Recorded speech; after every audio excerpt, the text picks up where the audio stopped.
우리나라 업체 그리고 관계자들도 굉장히 많이 갔죠. 정말 제 주변에도 가 있는 사람들 사실 많습니다. 네, 지금 너무너무 많이 가 있고 네. 기자분들, 뭐 CEO분들, 그다음에 각 회사에서도 파견돼서 가시는 부스 분들. 꾸미고 있는 분들도 많고요. 제 주변에 있어요. 지금 부스 만들고 있는. 부스에다 꽃 달고 있는 분들 네. 있기 때문에 화이팅 하시라는 말씀을 드리고요. 제가 짧게 이 PwC 3일 회계법인의 자료를 좀 참고를 해서 여러분과 일정을 공유하도록 하겠습니다. 네. 자, 일단은 1월 7일 라스베가스 컨벤션 센터에서 CES 2025가 열리게 됩니다. 1월 7일부터 10일까지 열리게 되는데 여기 보시면은 제가 이렇게 표기를 해놨죠. 이게 2023년의 슬로건이었습니다. All Together, All On. 우리 모두 함께 우리가 이제 All On이라는 거는 이제 컴퓨터적으로 뭔가 함께한다 뭐 이런 거잖아요. 근데 올해는 아예 굉장히 인문학적이에요. Dive in, Connect, Solve, Discover. 그러니까 함께 뛰어들고 연결하고 해결하고 탐구한다. 그러니까 뭔가 조금 더 구체화가 된 느낌이죠. 여기는 All Together, All On. 그래, 다 같이 합시다. 뭐 이런 느낌이고요. 몰입이래잖아요. 네, 몰입. 이제는 같이 뭔가를 해내야 된다라는 네. 단계까지 온 상황이고요. 올해 3대 아젠다. 이 권대영 앵커가 한번 해 주셨잖아요. 네, AI가 있고 디지털 헬스. 디지털 헬스 아까 제가 힘스 앤 허즈 네. 말씀드렸었는데 오늘 리드엄에서 힘스 앤 허즈 탑픽으로 또 디지털 헬스 부분에서 뽑은 게 있는데 요 디지털 헬스고요. 요게 좀 눈에 띕니다. 비어클 테크라고 써 있어요. 중요하죠. 원래 예전에는 요 모빌리티라고 이렇게 써 있었거든요. 그렇죠. 예전에는 네. 모빌리티라는 단어를 썼네요. 바뀌었어요. 그러네요. 비어클 테크, 탈 것 기술이죠. 탈 것 기술. 꼭 그다음에 모빌리티가 아니어도. 어드밴스드 모빌리티. 여기서 뭘 알 수가 있냐? 우리가 꼭 자동차만을 탈 것이라고 생각을 이제는 안 한다라는 것이고요. 어드밴스드이기 때문에 전장 이런 얘기가 많이 나옵니다. 오늘 퀄컴 얘기 나왔고 AMD 전장 관련한 자동차 전장 관련한 이야기가 또 나왔잖아요. 이런 거를 통합적으로 보실 수가 있는데 기조연설에 젠슨 황이 출동을 하고요. 11시 30분에 이제 오전 11시 30분에 젠슨 황 만날 수가 있는데 8년 전에 2017년 CES 나왔다가 이제 거의 7, 8년 만에 처음이라고 합니다. 네. 이제 몇 년 만에 처음인지는 기사마다 달라요. 그러니까요. 네. 6년 만이다, 8년 만이다 다 다르더라고요. 저는 그냥 빼기로 해서 8년 만인 걸로 네. 그렇게 생각을 하겠습니다. 그래서 과연 AI라는 걸 들고 어떤 이야기를 할 것인가 상당히 기대가 되고요. 특히 이번 것은 뭐 차세대 얘기하겠지만 우리가 뭔가를 어떤 파트너와 함께 어떤 기술을 개발 중이다라는 것을 알려주기를 좀 기대하는 측면이 있다라고 하고요. 엑센추어에서 나오고요. 네. 엑센추어는 이제 업무 방식과 관련한 AI의 도입이 어떤 문제를 해결할 수 있느냐. 그리고 파나소닉이 나옵니다. 오. 파나소닉 생각해 보시면은 여러분들이 이 전자회사 아니냐. 그렇죠. 근데 그렇게 최근에 생각하시죠. 약간 전력 회사의 느낌으로 일본에서 바뀌고 있다 그래요. 파나소닉이 방송 장비도 굉장히 유명한데 그렇죠. 본체는 홀딩스에서는 에너지 문제를 해결하고 있다고 합니다. 약간 그 SK그룹의 수펙스 그룹과 같은 그런 느낌이죠. 스펙스. 네, 파나소닉 홀딩스에서 나오는 겁니다. 스펙스. 네, 그런 느낌이고요. 볼보 CEO가 나오시는데 볼보는 자동차 회사잖아요. 그런데 여기서도 에너지 이야기를 합니다. 오. 세상에서 가장 안전하고 깨끗한 자동차를 만드는 것이 볼보의 사명이자 뭐 네. 목표이자 이런 네. 거가 될 텐데 이런 거에 대한 설명을 한다고 하고요. 델타가 100주년을 맞이했다 그래요. 델타 100년이나 항공이 됐대요. 100주년, 1세기를 맞이했다고 하는데 네. 1924년에 25년에 만든 회사잖아요. 네. 우리나라가 1925년에 무엇을 했을까요? 그때랑 생각해 보면 굉장히 그러네요. 엄청 일찍 한 회사구나. 진짜 대단하네요. 그렇게 따지면 정말 대단하죠. 델타가 아직까지 남아있는 게 저력이 있는 이유가 있을 것 우리는 같습니다. 태극기 흔들려고 막 그런 때였는데. 네, 그리고 여러분들 좋아하시는 시리우스 XM 여기는 이제 스트리밍 서비스 라디오 업체인데요. 네. 판도라라는 이제 스트리밍 라디오 회사입니다. 근데 여기서 AI를 도입한 그런 사운드 약간 추세가 사운드 하운드와 결이 맞아가는 아하. 그런 측면으로 볼 수 있기 때문에 네. 기조연설을 하신다고 하기 때문에 한번 지켜보시면 좋을 것 같고요. 제가 그래서 시간을 쫙 가져왔습니다. 요거 중요하죠. 그냥 사진 찍으시면은 중요해요. 아주 쉬우실 것 같고요. 우리 네. 시간으로 저희가 다 방송 계산을 전에 했어요. 낑낑거리면서 이거 다 바꿨거든요.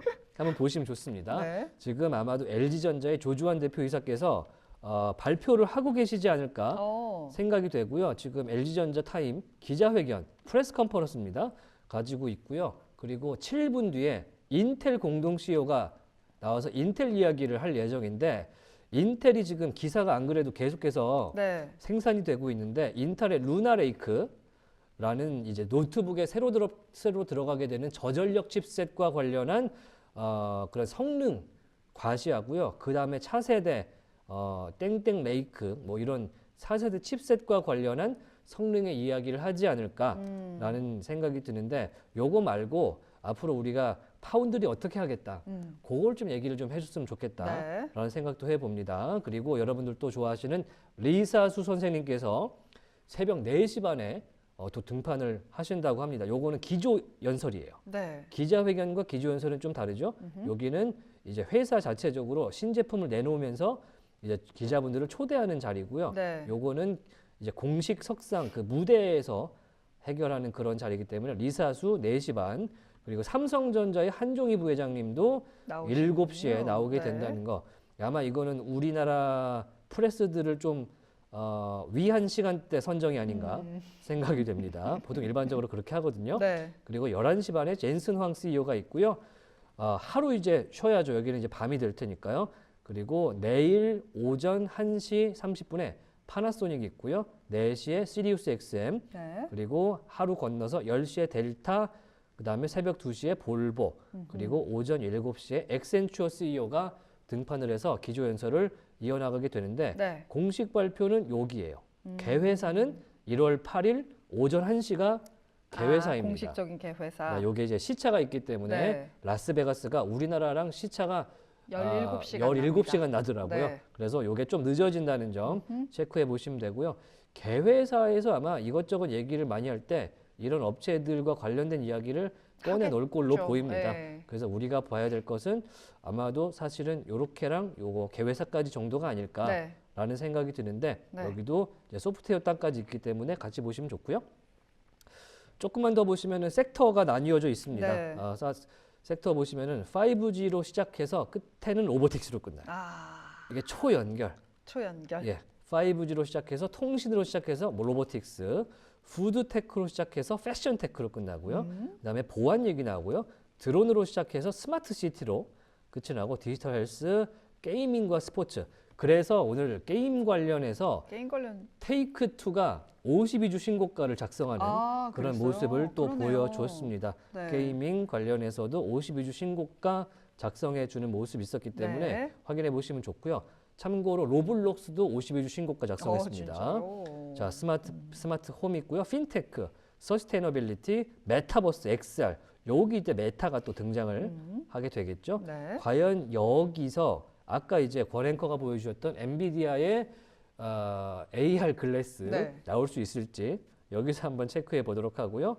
휴먼 시큐리티라는 게 이번에 저는 처음 봤는데 네. 인간 보안인데 휴먼 시큐리티란 게 뭐예요? 이게 약간 그 인간이 이제 신체적으로 혹은 건강에 문제가 생겼을 때 네. 어떻게 이 사람을 완전한 사람이 사회생활을 할 수 있게 만들어주느냐. 뭔가 로보틱스를 통해서 사람을 도와주고 그래서 여기 어세서빌리티랑 에이지 테크가 있는 거죠. 뭔가 그 왜 장착해서 힘을 그렇죠. 더 쓰게 해준다거나 아니면 표현하기가 좀 그러네요. 네, 뭐 장착한다거나 아니면 왜 나이가 많이 들면 이렇게 손이 떨리게 되는데 이거를 보정해주는 그런 숟가락이나 뭐 예. 이런 것들을 뜻하나 보네요. 그래서 이번에 그 최고 혁신상을 탄 업체 중에 한 군데가 바로 네. 이렇게 뭔가 몸이 불편하셔서 잘 걷지 못하는 분들을 위한 가벼워진 로보틱스 제품이 선정이 됐다 이런 얘기가 나오고 있습니다. 그래서 혁신상 한번 보시면요. 네. 바로 방금 말씀해드렸던 그 업체가 자 여기 네. 패러데이 리액터 여기 수처리 기술이 있고요. 로봇 의족 여기가 방금 말씀드렸던 곳인데 일본 업체였고요. 네. 먼저 우리나라가 19개 중에 7개를 쓸어왔다라는 것도 먼저 설명을 드리겠습니다. 네. 사실 최고 혁신상이 예년만큼 막 엄청나게 물론 대단합니다만 네. 옛날에는 진짜 타면 그러니까요. 뭐 막 난리 났었잖아요. 노벨상 보도자료. 탄 수준의 네. 이제 찬사를 받던 시절이 살짝 지나긴 했습니다만 네. 그래도 대단하다라는 걸 말씀드리고요. 북스토리가 눈에 띄는 게 여러분 여기 영어로 써놔서 좀 어색하신데 웅진 싱크빅입니다.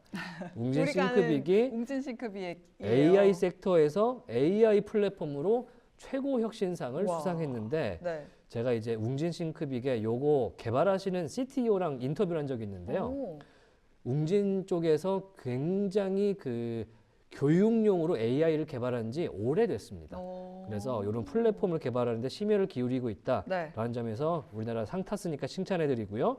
그 다음에 갤럭시 버즈 3 프로가 이제 삼성전자 거 여기 또 상을 최고 혁신상을 탔는데 우리가 다 아는 기능이지만 네. 상당히 시장에서 호평을 받았고 보편화시키는 데 많이 공헌을 했다라는 측면이 있다고 하고요. 네. 그 다음에 여기 보시면 밑에는 칼자이즈라는 옛날에 아시죠? 아. 카메라 업체 거. 여기 렌즈. 자이즈 네. 마이크로 옵틱스 어허. 이 칼자이즈 산하의 그 렌즈 기술인데 투명 홀로그래픽을 트랜스페어런트 카메라. 어. 모르겠어요. 홀로그래피를 이게 사진인데 제가 잘라오는 바람에 네네. 없어졌는데 새롭게 스마트 홈 기술에 적용할 수 있다는 특히 이제 자동차 전장에도 쓰일 수 있다는 그쵸. 그런 카메라 기술이라고 하고요. 네. HP에서 만든 어도비 서브스텐스 3D라는 건데 요것도 비슷합니다.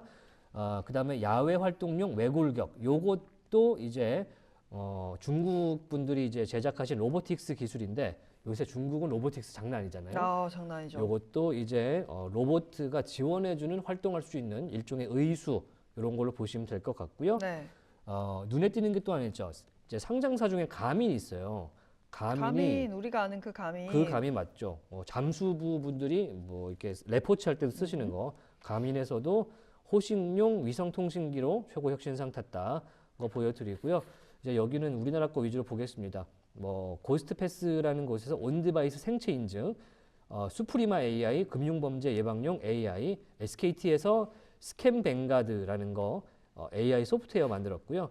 그다음에 한국 드론 솔루션 니어스랩이라는 곳에서 상 타게 됐고요. 한양대학교에서 이제 디지털 치료 장치, 가상현실 뭐 이런 것들을 개발해서 이제 디지털 헬스 분야에서 상을 탔다 이런 이야기가 있는데 이게 상장사 중에는 아까 우리 성정모 연구원이 보여줬던 코닝, 아, 코닝. 예, 이 얘기 잠깐 하셨죠? 네. 코닝 이야기 보시면 좋을 것 같은데 여기 이제 삼성전자 갤럭시에 많이 들어가는 고릴라 글래스 만드는 회사인데요. 이번에는 전장 쪽으로 발전을 해서 이제 요새는 허드라 그래서 유리창 앞쪽에 여러 가지 정보를 쏴주는 것인데 이거는 아예 그게 탑재돼서 보여줄 수 있는 그런 디스플레이를 개발했다고 합니다. 그래서 코닝이 상장세기 때문에 요거 하나 체크해 보시면 좋고요. 네. 요거 재밌어서 갖고 왔어요. 뭐예요? 패션 테크 중에 자체 건조 기능 제공 재킷이라고 되어 있는데 자체 건조. 예전에 백투더퓨처 2에 보면은 그 주인공인 마티가 네. 이제 호수에 빠집니다. 네. 그래서 이제 물을 막 털어내고 네. 그러면 이제 젖어 있잖아요. 네, 옷이 젖어 그러면 있죠. 박사님이 오셔서 네. 끄트머리에 버튼을 딱 눌러주면 네. 옷이 줄어들면서 이제 다 말라요? 다 말라주는 이제 뭐랄까 헤어드라이기 같은 그런 기능이 작동되는데 이게 그거예요. 이게 그거예요. 그래서 굉장히 신기했다. 이게 등장을 했다. 네. 그래서 미안트라는 회사네요. 네. 그래서 기억해 미국 보시면은 회사군요. 혹시 나중에 투자할 일이 있을지도 모르죠. 왜냐면 이제 영화에도 나온 재킷이니까. 나이키에서 이제 뭐지 전자적으로 그 끈 줄어드는 거 개발하신 거 뭔지 알죠? 알아요. 네. 그게 백투더퓨처 2 기념이었거든요. 네. 30년 기념이었는데 또 이제 실제로 이제 옷을 만들어 버리는 네. 그런 것도 있었다라는 거 말씀드리고요. 이제 중요한 게 이거죠. 쿼텀 컴퓨팅 나온다는데 언제 나와요? 언제 나와요? 이거 제가 요거를 집중적으로 가져왔어요. 퀀텀. 9일 날 나오는데 9일? 9일 날 그러니까 요 미국 시간으로 9일, 이 미장 시간으로 9일에 나오게 되는데 네. 아쉬운 거는 이날 장이 열리지가 안 않죠. 열려요. 그래서 요런 세션들은 현장에서만 아하. 사실은 이제 어떤 내용이 나오는지 맞네요, 내용이. 뉴스로 체크하시고 10일장에 아마 반영이 될 것 같고요. 네. 요게 이제 이번에 양자 관련한 업체 제가 다 끌어모았어요. 와.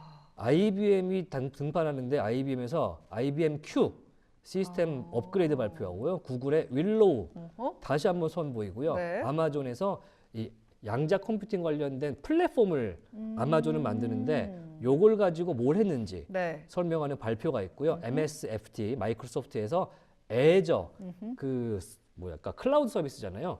이걸 가지고 양자랑 플랫폼을 했을 때 어떻게 할 수 있는지 파트너십 체결하고 차세대 기술 선보인다고 합니다. 오. 그리고 인텔도 인텔이 양자칩을 하는 건 전 이번에 처음 인텔이 알았어요. 양자칩을 해요? 호스 리치라는 칩셋이 있는데 이게 원래 그 서버 CPU거든요. 네. 무슨 리치가 서버 이름이 뒤에 붙는 리치인데 네. 호스 리치라는 걸 기반으로 양자칩을 만들었는데 저온 제어. 이게 이제 약간 그 D-웨이브 퀀텀 계열이죠. 약간 초전도에 가까운. 초전도체. 네, 그래서 인텔 계열이고요. 네. 리게티 양자와 현재 컴퓨팅의 하이브리드. 요건 얘기 나왔었는데 네. 요거의 클라우드 서비스를 공개한다고 하고요. 허니웰도 전장 잘하잖아요. 네. 그래서인지 요걸 개발하네요.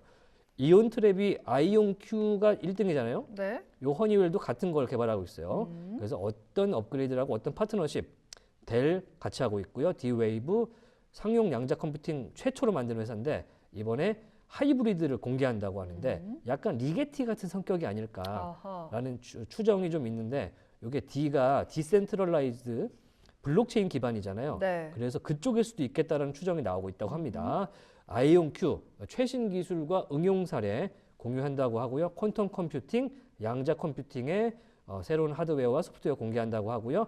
실스크 요거 중요하죠. 요거 그쵸. 궁금하실 텐데 이 위성 통신 업체인 와이즈셋과 협력해서 위성 IoT 생태계에 어떻게 양자 솔루션을 통합할지를 시연한다고 합니다. 그러니까 실제로 뉴스가 나오고 사진이 나오게 되면은 네. 상당한 개발 사례로서 그렇죠. 주가가 좀 움직이지 않을까 뭔가 보여지기만 라는 한다면. 생각이 좀 듭니다. 그래서 네. 9일 그리고 10일장이 양자의 날이 날로 되지 우리 않을까. 시간으로는 이루어져 있다는 네. 것도 안내해 드리도록 하겠습니다.